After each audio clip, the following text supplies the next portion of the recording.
Oh, okay. That is so Okay. sweet. It's wonderful to see All you. right. Have you both been well? I guess, as far as technology Good, good. it's a constant battle. I know. Hi, Carol. Say hello. Isn't her head great? Thank you. I have been all virtual.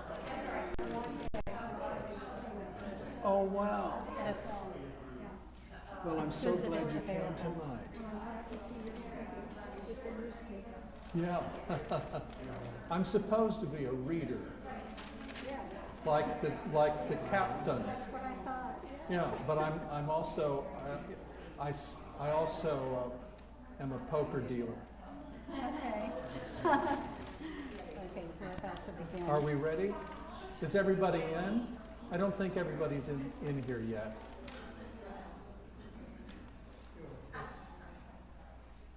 Really good to see everybody. That's okay, I brought a book anyway. You brought a book? You can have something to read. I'll drink my tea.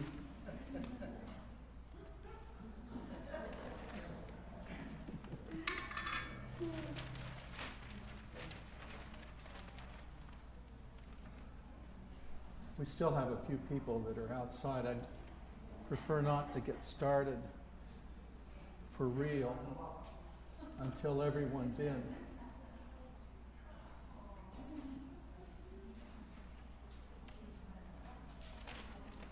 How many of you have been kind of housebound because of COVID and are coming out tonight for one of those rare outings? A lot of you. That's Okay. really nice. Yeah, that's great. That's great It's that you very came careful. tonight. How many of you have been vaccinated? Once? Several? Oh, great. We have. We go for our second tomorrow.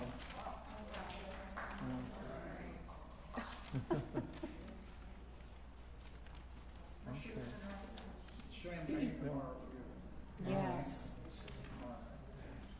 Well, let's get, I think we can get started now. Okay. You want- Husband, what's better than a newspaper and a cup of tea after a long day of hard work? Have you seen today's Dallas Herald? It's saying here that Governor Davis is going to start a public school system. Can you imagine what's going to happen to our taxes? They're going to go through the roof. Oh, Mrs. Robinson. Don't get your dander up about that. If we give it time enough, old Carpetbagger Davis will be impeached and out of our hair. You know his election was rigged. That general friend of his actually got votes thrown out in some counties, saying there were irregularities at the polls. He can't be gone too soon. That's so upsetting to hear about his commuting, the sentences of those Kiowa Indians. Let's see, Santana, what does it say here? Santana and Big Tree. That's really shocking. They terrorized our settlements and abducted children and killed families. Don't get me started also about us wanting to take away our handguns. Listen to this. It says here in yesterday's paper that the Brazos still is at flood stage. Wow. Guess we won't be seeing Cousin Frida for another few months. It's been nigh on 10 months since our last get-together. That's so upsetting. Have you heard about the Schmidt boy? Talk about upsetting. Remember how the Kiowa took him back in '65 when he was 5 years old? The Rangers just rescued him when the Indians were in the Paladuro Canyon. So he's home now, and the word is that he's a holy terror. No one can talk to him. He can't speak our language. He will not sleep in the house. Can you imagine that? Wow. So his parents are just beside themselves, but the preacher knows a few Kiowa words, so he's promised to help them, thank goodness. That's helpful. But for sure, that's a nightmare. It's happening to too many families. I hear the government in Washington is going to round up the Indians and take them to Oklahoma or some such place. While I'm remembering, one of those newspaper readers is coming through tomorrow, and I let the hotel know we will be feeding him after his reading. Well, I'm sure glad you mentioned that. I think we're going to have to butcher the hog, or else it's going to be potatoes and beans. Are you going to the reading? The last time a fella came through, there was a near riot at Gustav Muller's Mercantile because the 14th and 15th Amendments were mentioned. You can't talk to people about anything these days. I sure hope things will settle down when the amendments are ratified and Texas joins the Union. Folks are acting just plain crazy. And you're right, there can't be any calm-like conversations about anything. Upon my word, Frederick, are you telling me that you are in favor of Texas joining the Union? That corrupt U.S. Grant president in charge of the country? The Republic of Texas is its own country, and it needs to stay that way. I do declare, wife, you have some mighty questionable notions.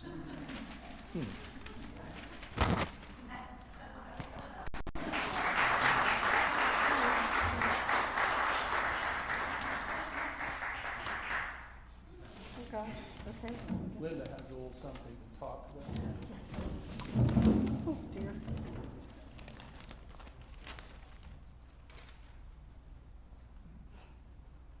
Thank you, Susie.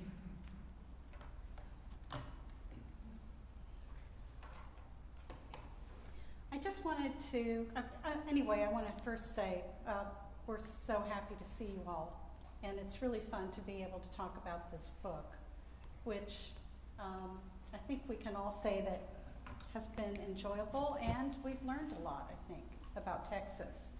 I wanted to talk about Paulette Giles for just a minute. She's 77 years old. She's a poet, a novelist, a memoirist, and she resides in the Texas Hill Country in a town called Utopia. She's of Scotch-Irish ancestry from Missouri, and she's done a lot of research for this book. It's probably something you noticed. And in doing her own ancestry work, she discovered that many of the old families in Texas came from Missouri, or they stopped over in Missouri on their way to Texas. So she feels really at home. It's obvious, as I just said, that she did extensive research in writing News of the World. In fact, moving to Texas inspired her to learn all about Texas and to write some of her novels using Texas as the setting. When asked about her inspiration in creating the novel's protagonist, Captain Jefferson Kyle Kidd, she could find no instance of numerous newspaper readers circulating in North Texas during Reconstruction. But she had a friend in Utopia from an old North Texas family, and the great-great-grandfather read newspapers in public performances in North Texas. So she asked her friend for permission to create a character based on his ancestor. Miss Giles created Captain Kidd to speak for her. As a writer, she wanted to move the reader into the world of imagination, quote, into a sort of world of folk tale and a world of fairy tale. She says, what Captain Kidd is doing with his audience, he's traveling through the contemporary world, and he's trying desperately to get these people to move into the world of imagination, which I think, as she is quoted here, is necessary to the human soul as food is to the body. I truly believe that, close quote. Paulette Giles' other books set in this same time period and place are The Color of Lightning and Simon the Fiddler. It is in The Color of Lightning that we first meet Captain Jefferson Kyle Kidd, reporting the passage of the 15th Amendment, allowing the vote to all men regardless of race or color. Let me close this with a quote from Captain Kidd, channeling the thoughts of the author. Quote, "Maybe life is just carrying news, surviving to carry the news. Maybe we have just one message, and it is delivered to us when we are born, and we are never sure what it says. It may have nothing to do with us personally, but it must be carried by hand through a life, all the way, and at the end, handed over sealed." So now we're going to begin our discussion, and Fred, you're going to circulate, and you're going to get your wipes over there. Yeah, what we'll do is after each person uses the mic, I'll bring the mic to whoever wants to answer, to say something, and after each person uses it, I'll wipe it with a disinfectant cloth, so we'll be as safe as we can be. Okay? So what's the Okay. first question? Well, what would you say is the theme of News of the World?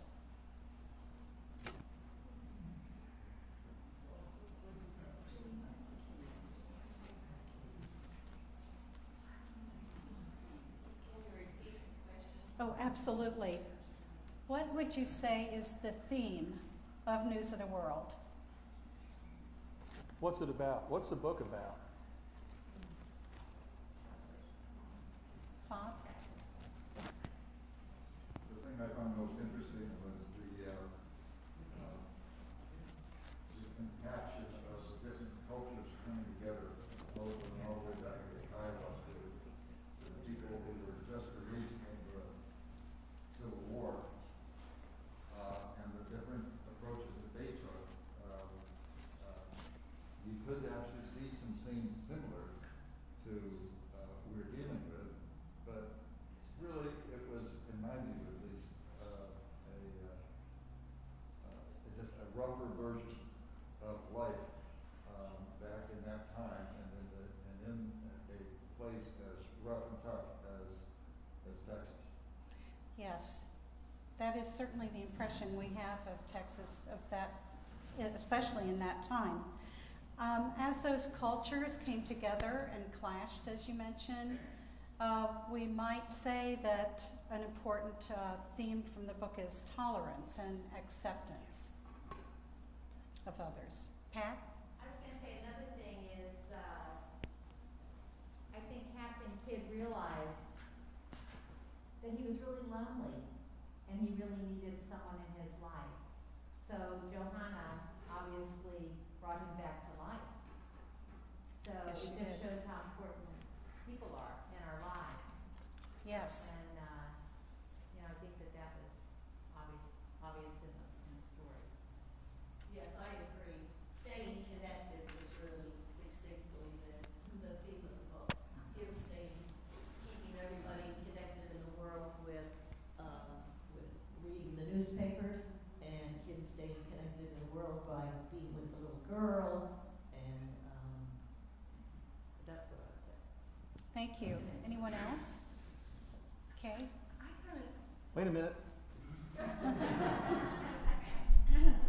For me, I saw such nobility in the soul of the captain and the beautiful goodness that mankind can be. Yes, And is. that's a very comforting message. I marked a page because I thought it might be at least one of the themes of this book. Great. He was musing, and I identified with his musings, and maybe many of you will too. He said, he thought resentfully, I raised my girls. I already did that. At the age he had attained, with his lifespan short before him, he had begun to look upon the human world with the indifference of a condemned man. Who cares for your fashions and your wars and your causes? I will shortly be gone, and I have seen many fashions come and go and many causes so passionately defended, only to be forgotten. But now it was different, and he was drawn back into the stream of being because there was once again a life in his hands. Things mattered. And arguably, the instinct, one of the instincts that drives us as human beings and other species is the protection of our young. And I think it was certainly a theme in this book as one of the revitalizing things that this man, Captain Kidd, experienced. Thank you so much, Terry. Does Thank anybody you. remember how old Captain Kidd was when he met Johanna? 72, or 71, 72, right around there, yeah. Okay. What's that? Older than Tom Hanks. That's exactly what I thought, yeah. So, this genre is Western. How many of you have read Westerns? Is it something that people are disinterested in now? Did this kind of Western kind of create more interest for you in this genre, and maybe you would seek out other Westerns? It used to be, I think at my grandmother's time, Zane Grey was such a prolific author. Her bookshelves were just full of all of the Westerns. But we seem to see those on TV, and maybe even not so much anymore. But she, of course, was so inspired by where she lives that she really wanted to delve into the Western culture. Okay, what are some of the things in the book that would lead us to say this is a Western?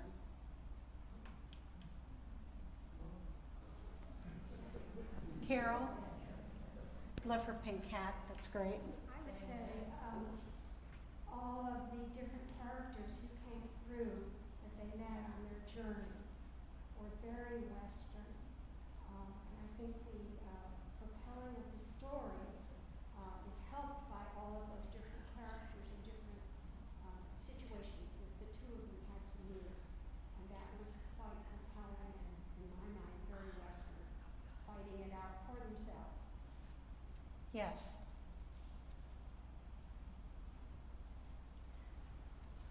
Let's see. Anybody else on that? There was one, Oh, there was one little blurb towards the end of the book where, she says that the term of cowboy came up. And And- that term just came into being. yes, wasn't that interesting? That, You think Western, of course.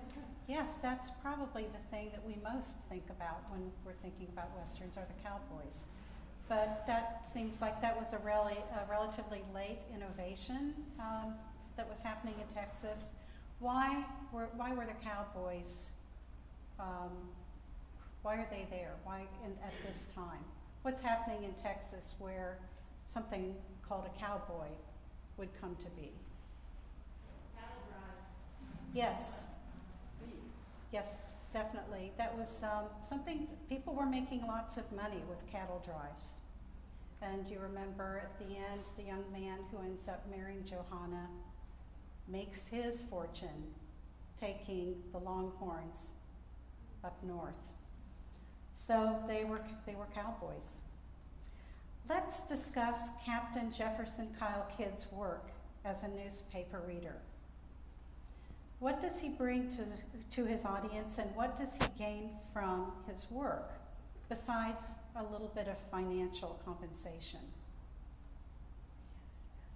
So what does he bring to his audience? And what does he gain? Why does he enjoy this? Why does he want to continue doing it? It's certainly not for the money. He brings information. Someone mode of education and develops an interest in them of the rest of the world. That's right. And what about his selection of things in the newspapers that he wants to read to them? I think we know that he tried to steer clear of the 14th and 15th Amendments. That was not good. So he was wanting to take them away, and this is where the author he's kind of channeling the author, because she feels that if we can get away into imagination, that it's good for our souls. And so that's what he was trying to do in troubled times back then. Rather than reading things that would be upsetting, that would end up with people fighting with each other, it would be learning something brand new about a place they had never heard of or didn't know about.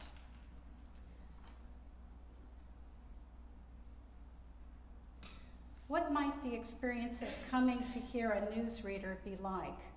Did the author's choice of having a news reading scene be our first moments of the book help you move into the world of the story? So that was kind of the opening scene at a news reading. Did it help you get into the spirit of the novel?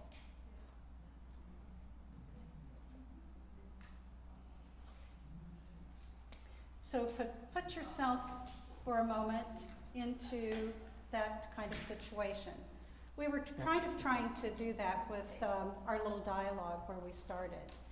That what could it be like if you're not someone who's educated and doesn't get out much, or is working so hard that thoughts of what's going on in the world, there's no time to even think about that. It's just trying to get through the day and the chores and all the things you have to do. So that's perhaps an exciting thing for people to look forward to. Wasn't he in the printing business originally before the war? Yes. And so in a way, he perhaps saw himself as an educator. Yes. And he was trying also to bring something of interest to people whose lives were otherwise very difficult. Yes, thank you. It was a way he could make some money too, right? Because his means of making a living had been taken away, and he just didn't have the capital to go back into that work. I thought it was interesting how honest people were, that they all put their dimes in. Yeah. Right? Oh yeah. You say that again. So Oh, I said I was surprised how honest people were, because everybody put their dimes in. And until the end of the book, where Joanna was really collecting the dimes, everyone that walked into the room put a dime in the bucket. And thank you all for doing the same. We really appreciate it. And if you didn't do it, we know you will on the way out. Thank you so much. there was a kind of crowd pressure applied. If you didn't put a dime in, you'd get called on it. Like when we passed the plate. Yeah. Oh, yes. Somebody else, let's see. I was just going to say, his wife had passed away, and his two girls would not move to Texas. So here he was by himself, and he had always enjoyed riding his horse when he was in the wars before. He always took the messages, the private messages, so he was used to traveling by himself. And he needed to get it out among the people, really. And like Caroline was saying, wanted to educate the people. I mean, he had a gift to share, and he wanted to share it. And this was great because he could be among people and share the news of the world. Thank you. So what was your somebody initial, else. oh, so sorry. One little comment. It reminded me of back in the old days when you went to the movies and they did the newsreels. Mhm. So it was kind of like that, where it gives you a capsulization of what's going on in the world. Very If good. you don't have a TV or whatever. Yes, excellent. Anyone else? Don't want to cut it off. Beverly?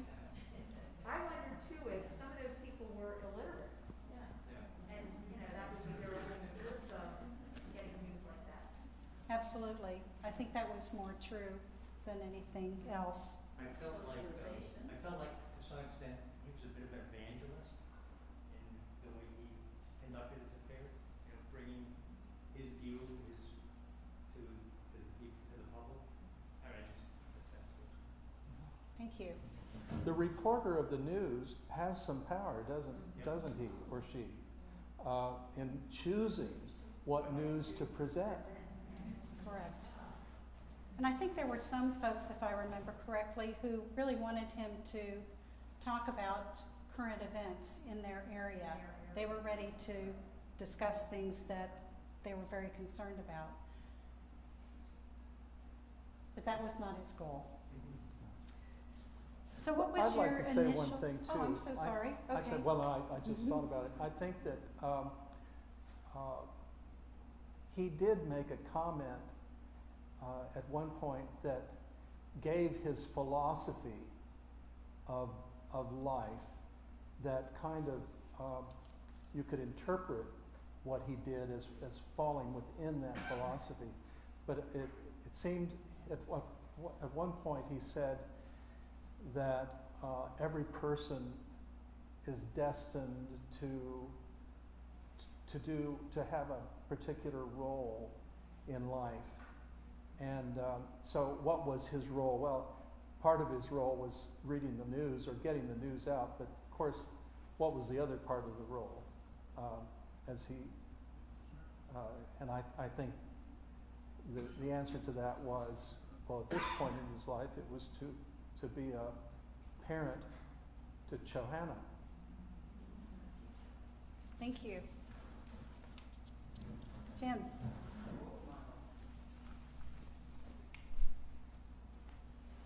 A somewhat similar thing is in Ybor City, where the cigar rollers would have one person sitting in the front of the room reading the newspaper to them.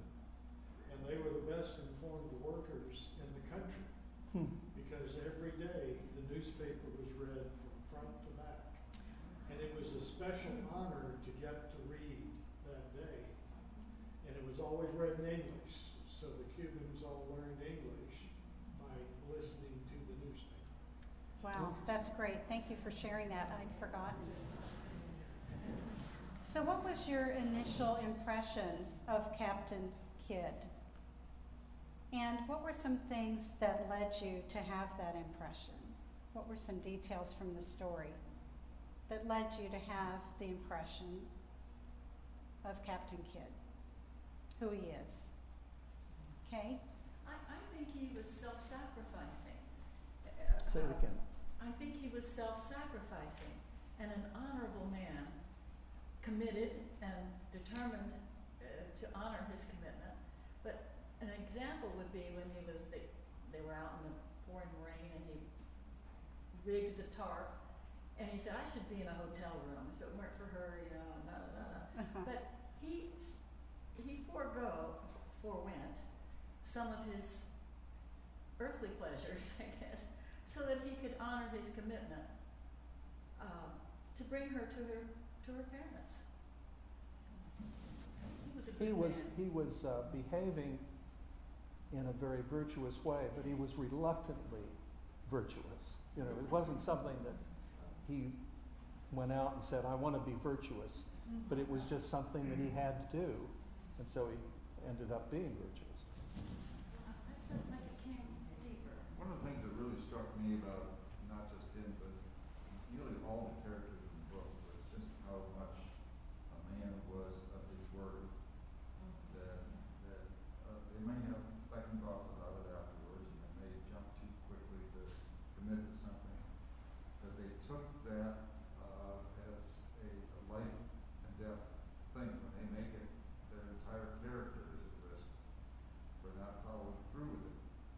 There wasn't any prevarication. There was no people that were making alibis or excuses for not doing what they knew that they ought to do.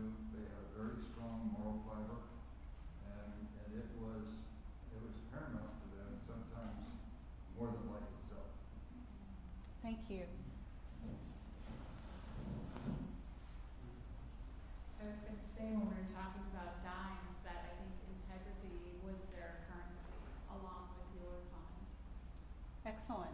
Thank you. I think that one thing that was a draw for people to go see Captain Kidd was he had a reputation for being the kind of person that he is. A person of character, integrity, honesty, someone you could count on. He would be someone, if he was asked to do something, you know that he would do it, which in this case is what happened. Thank you. I was struck by the evolving relationship between the two of them. You get an old man and a young girl. They don't speak the same language, and they have to work that out.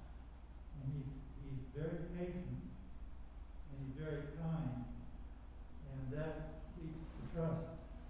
So to me, I thought from that point of view, it's how this,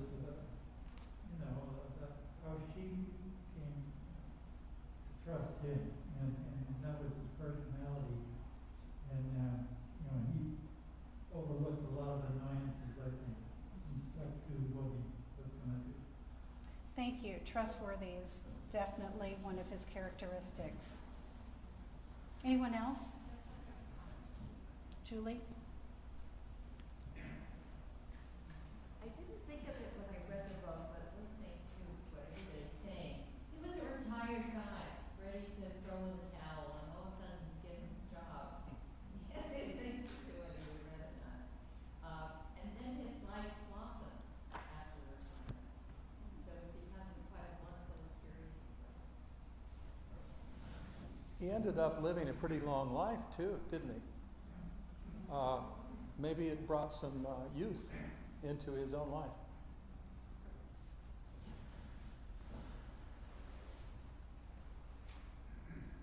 I don't know whether I thought he was shrewd, but he wasn't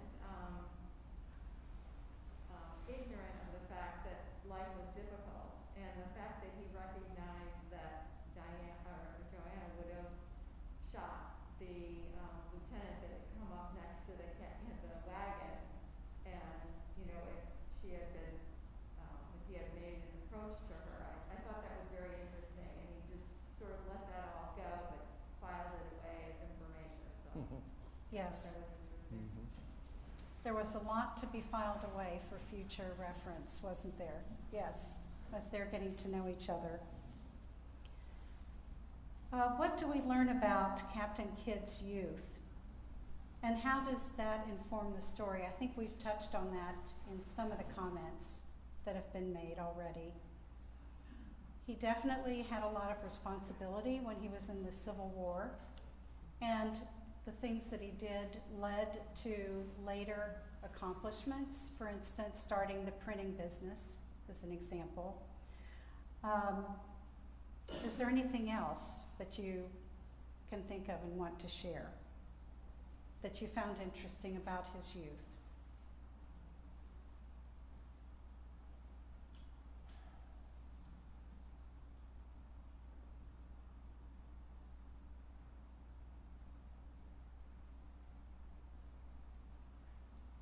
Okay.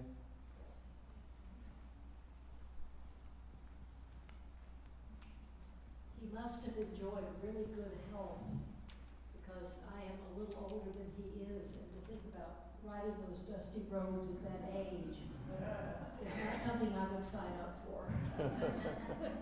No, that's really quite amazing, especially people didn't live as long back then, so he was approaching kind of what we would say at the elderly phase of his life.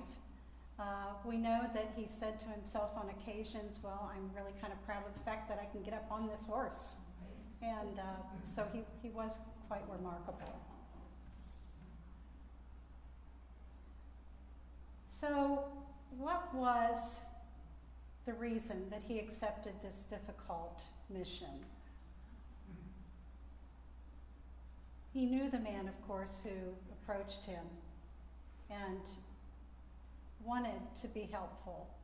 He also knew, because San Antonio, Castroville were 400 miles away, and it was a difficult trip.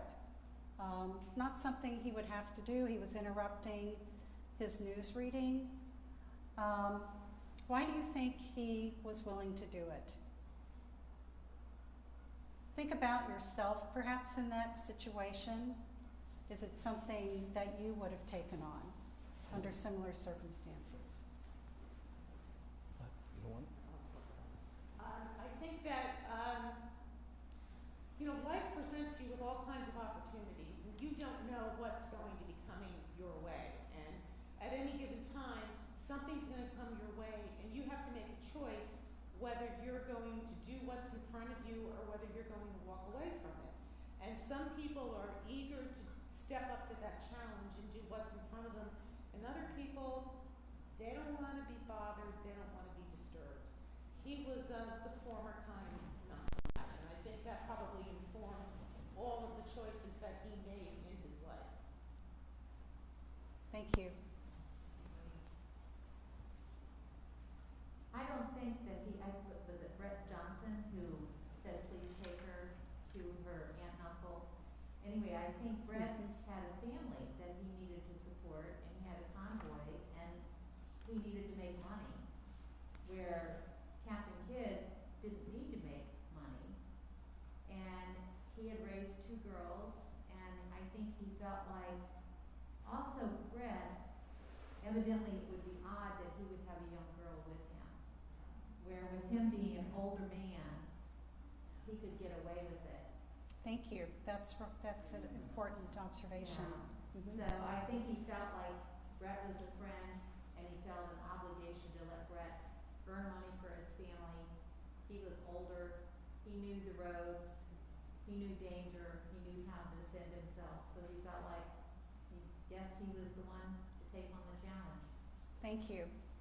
And along the way, he could do a little bit of news reading. Anyone else? You had a comment. Thank you. I think, I agree with what was just said. I think there was something in that little girl's spirit, that her character, or something that captured his attention, captured his mind, and thought, I'm going to do it because he was drawn to her in some way. That he didn't quite understand at the time because she was so unattractive, and he didn't really like her, but he did. And there's something about that girl. Maybe it reminded him of his own girls. I don't know. But I think that's right. Thank you. I think one of my favorite scenes in the book is when he first sees her, and the author describes in great detail her look and the way she was behaving.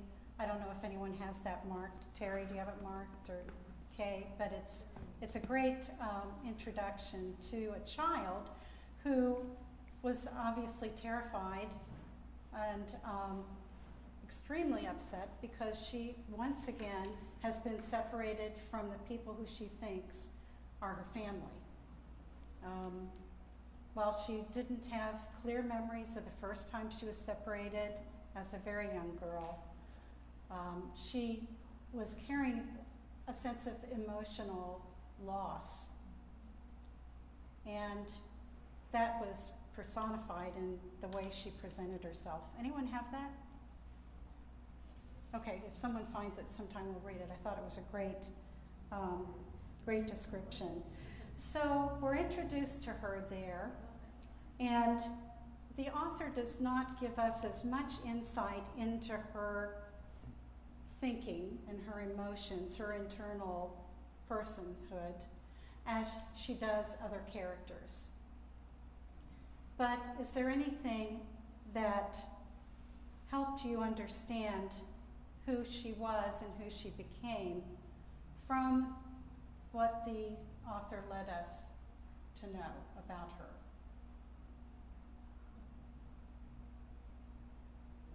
How do the things that we learn about her internal life add to the story?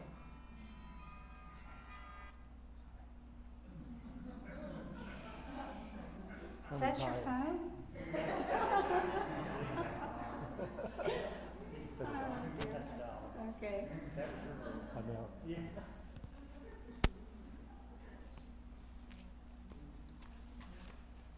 Yes.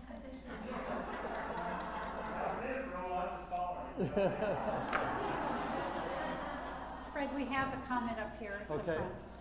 I think she's very clever. Who? Everyone's going to want to hear you. I think she was very clever in how she figured out they were not ammunition, just to use the dimes in her hearing. She was very clever in what? How? Using the dimes after they ran out of. Oh, in using the dimes for Yes. ammunition. Yeah, yeah. Smart. Smart young lady. Having lived with a culture that made do with what was at hand, they were not materialistic, obviously. She learned some things that were very helpful to the captain. There was another time too where she felt the pony, and she could feel with her hand that he had a bad muscle, and that's why he had bought him, I guess, at a good price. But she knew just running her hand down it. Yes. She was an asset. Very close to animals, of course. They lived off of the buffalo.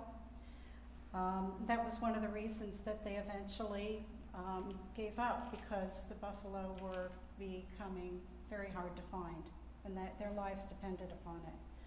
But in their culture, animals were not pets, they were food. And so that's something that we all came to understand if we didn't already know it. Linda, were you asking before what she had said about her separation? That would be fine, yes. She said, my name is Sakata. My father's name is Churning Water. My mother's name is Three Spotted. I want to go home. Thank you, yes. And then she said that in Kiowa, of course. But I think they got the message just from her, the way she presented herself, her face and her personality. But the difficulty in her situation was that she had been rejected by the Kiowa. Yes. And in such a graphic way, I mean, a painful way, because her mother had put cuts in her arm. Yeah. Remember? I didn't Her understand arms. that. Yeah, the only thing that it wasn't explained why those cuts were in her arm, inflicted by her mother. Why do you think that was? And I know what I think, but I think it was because she had. It was a way to tell her that she was no longer part of the family. But what do you all think? How did you To read separate that? her. It was a way to say, you mean nothing to us anymore. That we're hurt. In fact, we're hurting you physically. She was lucky. Well, in a sense, she was lucky they didn't kill her. But the reason they had to get rid of her was because of all of the pressure from the United States government on the Indians to give up the people that they had taken.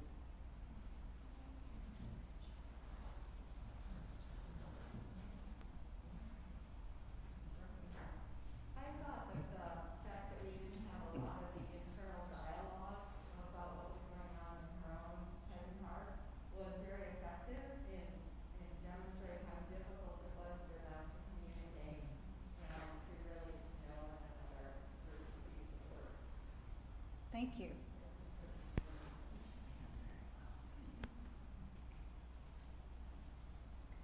Do you think that her behavior, as described by the author, was believable Yes.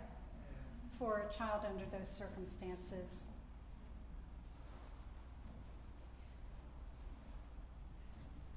So what do you think connects the captain to Johanna? Why does she seem to trust him so easily?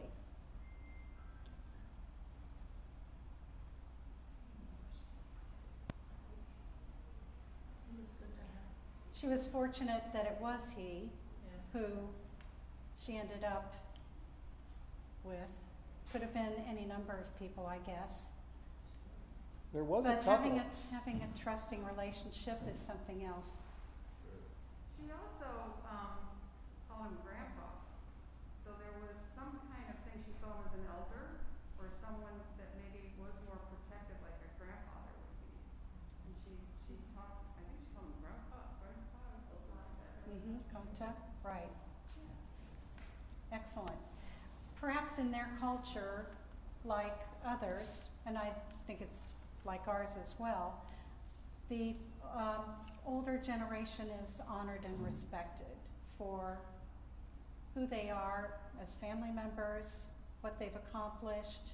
They are due trust and care, and that's probably how she connected with him. Thank you for that, Pam. Hi.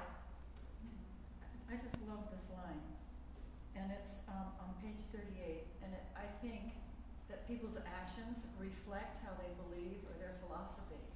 And I think he demonstrated this clearly on page 38, which is early in the book. He says he smiled at her at last and took out his pipe, more than ever knowing in his fragile bones that it was the duty of men who aspire to the condition of humanity to protect children and kill for them if necessary. I think he demonstrated that it came through without words. Excellent.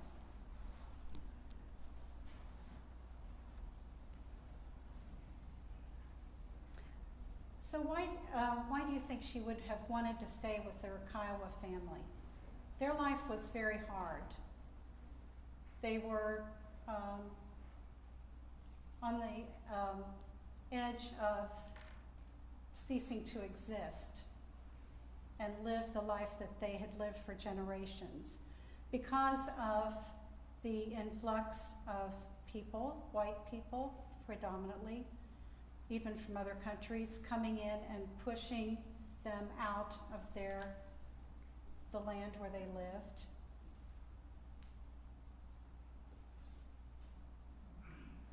Bob? Well, it was the only life she knew. And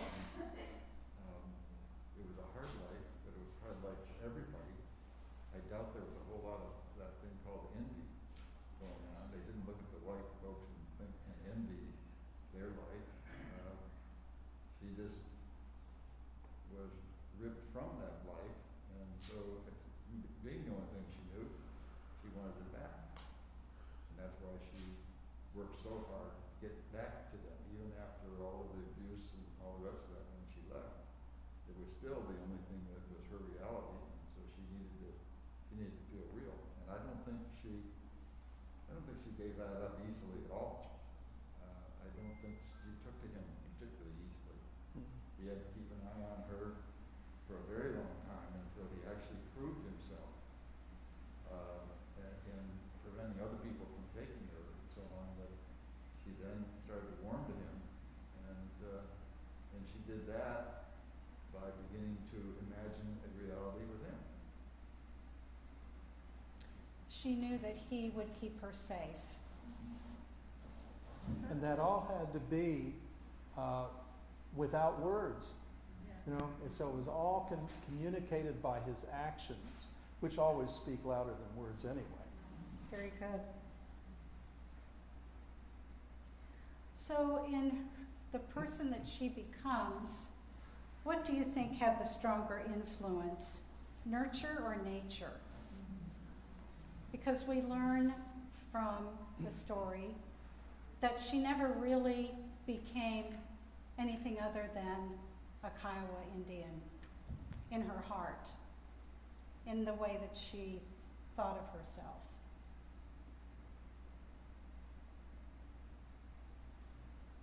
So there's always that question of nature versus nurture. What had the strongest influence in who she became? I was going to say, when she was with the Kiowa Indians, of course, it was nature. But then as she became civilized, it was nurture. And after he came back and got her,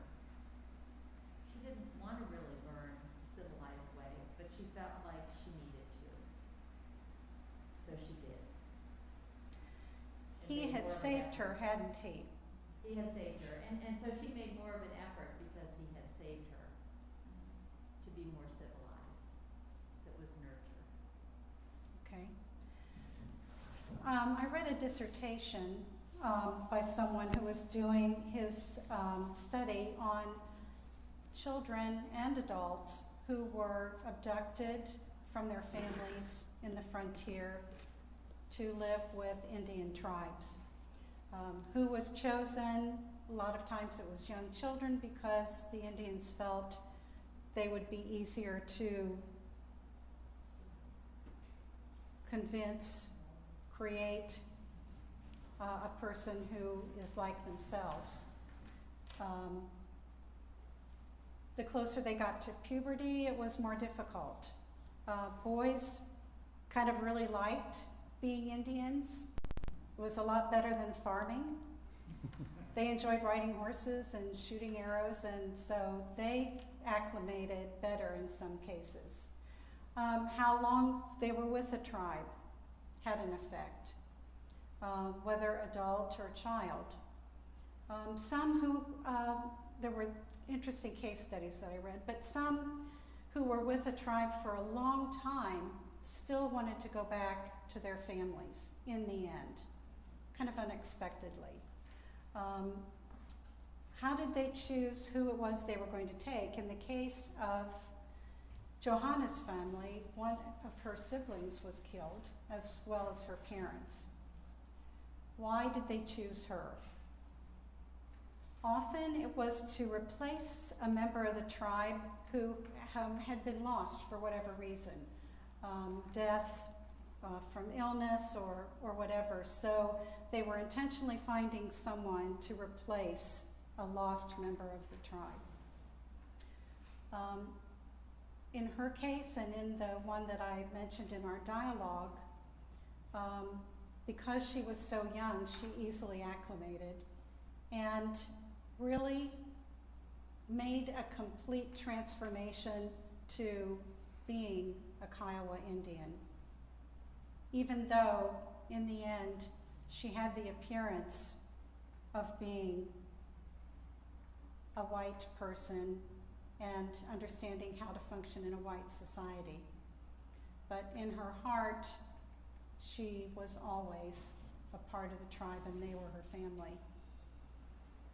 I found myself thinking that, okay, she could have been adopted back into her biological family through the Leonbergers. And of course that didn't work out to her great good fortune.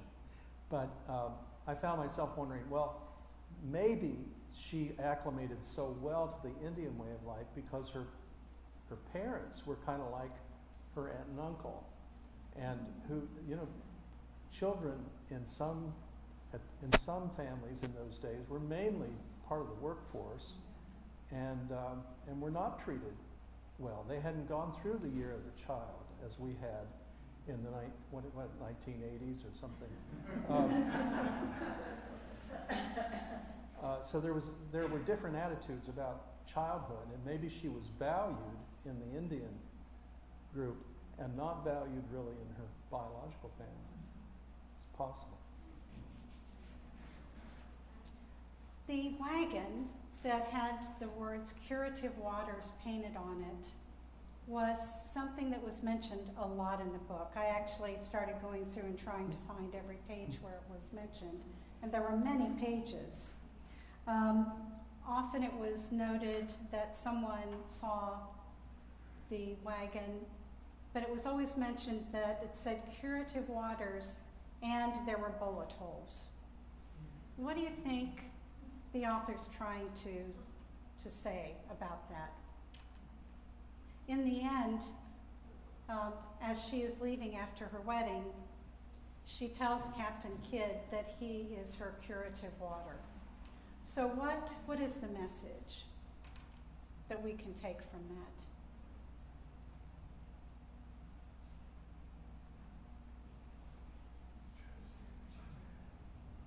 Maybe it's like baptism in a way, that through the curative water of their relationship, she was saved and came to be the person that she was, a loving member of his family and someone who found love with another person in this So the new wagon was a church. kind of symbol for the whole thing, you think? I just want to know why is it mentioned all those times, if anyone has any ideas. But I found it interesting that it was noted often. There is the wagon with curative waters and bullet holes. So I think those are Isn't there something about contrasting. the potter's wheel, and through cracks comes in the grace or the light, and so the bullet holes and the curative wagon are the holes through which the light comes through and sort of lifts everybody up. Oh, Truth, exhort, just good stuff. It's through the cracks. and the holes, the And bullet holes. bullet holes, whatever. Okay. That the light comes through, the learning, the goodness, the beauty of humanity. Do any of you have bullet holes? And you also have curative waters. Does anyone have any idea what the doll symbolizes? The what? The doll that she was given.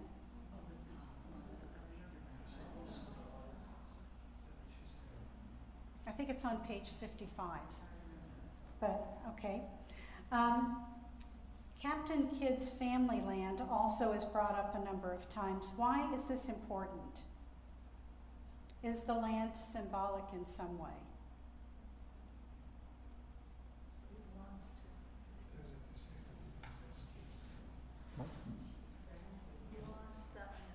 He what? He belongs to the land? The land is all that he has,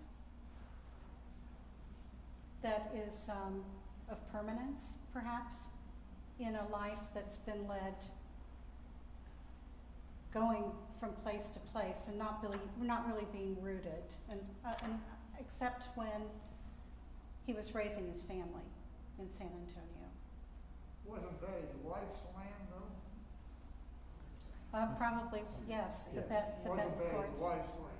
Mm-hmm. Mhm. And she was gone, so he was trying to make sure he at least have her inheritance for his own children. Yes, that was an issue, wasn't it? The inheritance of land. And one of the daughters is an attorney, and she was going to take on the job of working on that, which was evidently very complicated at the time. So, what stop along the way of Captain Kidd and Johanna's journey most sticks with you as you think about reading the book and learning the story of their journey?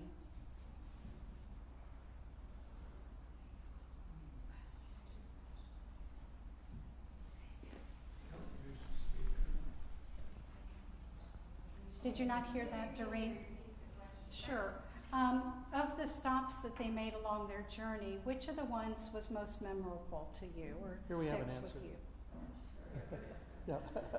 The one that really struck me was when she went swimming uninhibited, and the woman got so, excited about that, and because that wasn't what you did. But in the end, it's like what he said to her was so powerful that she actually changed her mind about that, and then left her the clothes, and even mentioned that they were good clothes. And I just thought that was a real difference between her culture and the culture that she was entering into, even as a young girl, soon to be a young woman. Yes.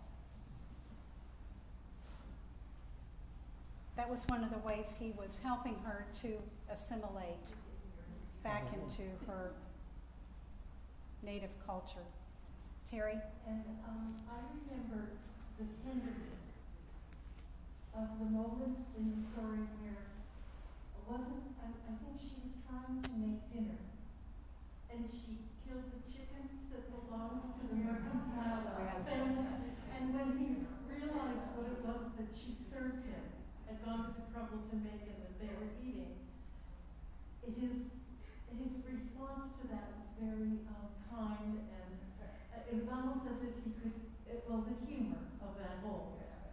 situation. And to me, that moment of tenderness was similar to the moment when he could see, after he had delivered her to her people, what kind of a life he might have taken her back to, and how that softened his heart toward maybe keeping her. So the book, for all of its rough and tumble nature, had these little moments of human compassion and warmth that were just touching. Thank you.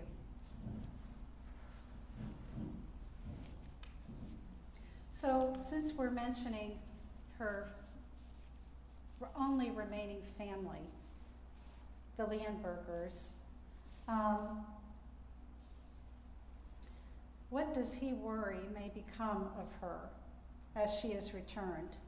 And what does he know about the fate of other returned captives? Because as we know, there was a lot of this going on, that children were being abducted, even adults. But when they returned, how did that go? How did that work? Often not very well.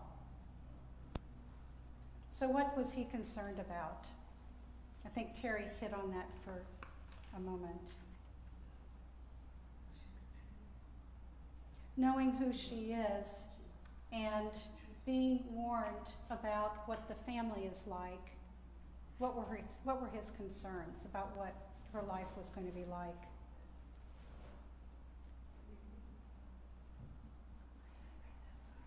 Thank you. I think he was concerned that she was going to be a slave to his aunt and uncle in their work and their farm. Thank you. Did everyone hear that? He was afraid he was going to be a slave, she would be a slave. Was he concerned about her emotional well-being as far as whether this was going to be a nurturing environment? Was she going to be encouraged to learn? Or was her life just going to be in the field? Yeah. Joy?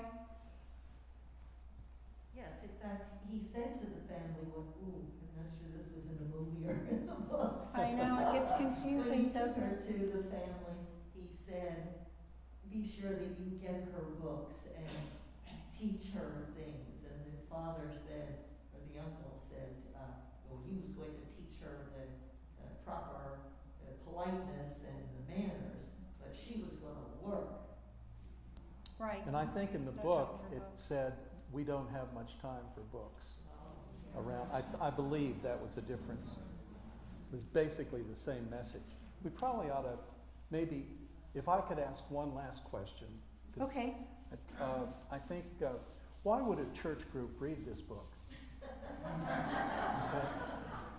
I mean, is there anything that we learn about God in this book? It's a story of redemption. And this girl was lost and she'd been away from home, and he rescued her and loved her and taught her.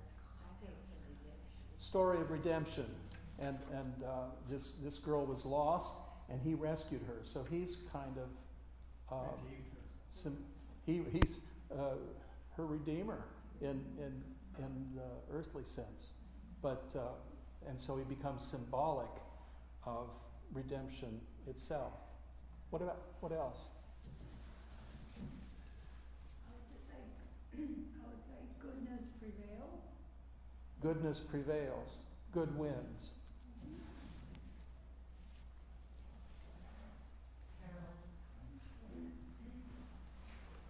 I'm going to step out a little bit here. Okay. The day after I finished the book, I've been reading the Bread for the Journey, the Henri Nouwen book. This was the morning after I finished the book. It says, dressed in gentleness. Once in a while we meet a gentle person. Gentleness is a virtue, hard to find in a society that admires toughness and roughness. We are encouraged to get things done and to get them done fast, even when people get hurt in the process. Success, accomplishment, and productivity count, but the cost is high. There is no place for gentleness in such a milieu. Gentle is the one who does not break the crushed reed or snuff the faltering wick. Matthew 12:20. Gentle is the one who is attentive to the strengths and weaknesses of the other and enjoys being together more than accomplishing something. A gentle person treads lightly, listens carefully, looks tenderly, and touches with reverence. A gentle person knows that true growth requires nurture, not force. Let's dress ourselves with gentleness. In our tough and often unbending world, our gentleness can be a vivid reminder of the presence of God among us. And I was just very moved by that. Thank you for sharing that. What is the title of the book, Pam, again? Bread for the Journey. Bread for the Journey by Henry Nouwen. Yeah, daily devotional. It's beautiful. It's a great book. That may be in the bookshop. By the way. Okay, I just have one final question. This is a great story. And why are stories important to us?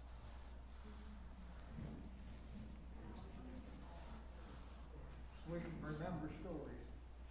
We can remember stories. We can remember stories.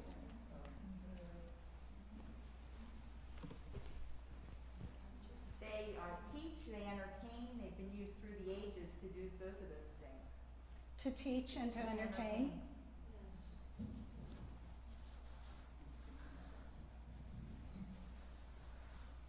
So would you consider this a great story? Wait. One more. Maybe it'll be memorable? Yes. A good story teaches us how to behave and how not to behave. Thank you. That's certainly true in this story, isn't it? Yeah. Thank you all so much. And it was great to see you, and thanks for coming out. And this time when we can discuss a great story. And we look forward to seeing you again. Thank you.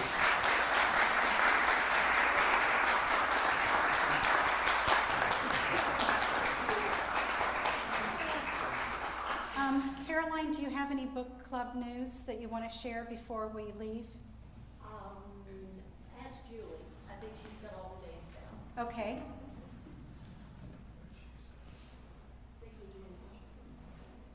We need next March 1st.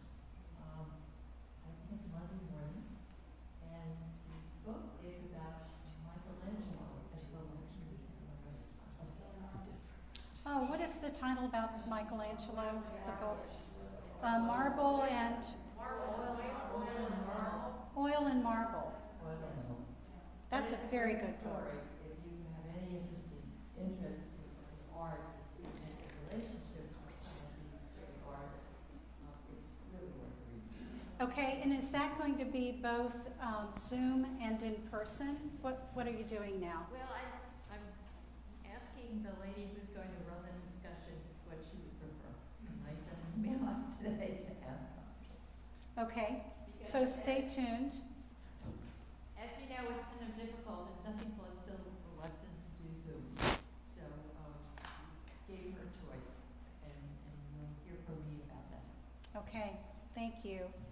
Thank you all. Enjoy the rest of your evening.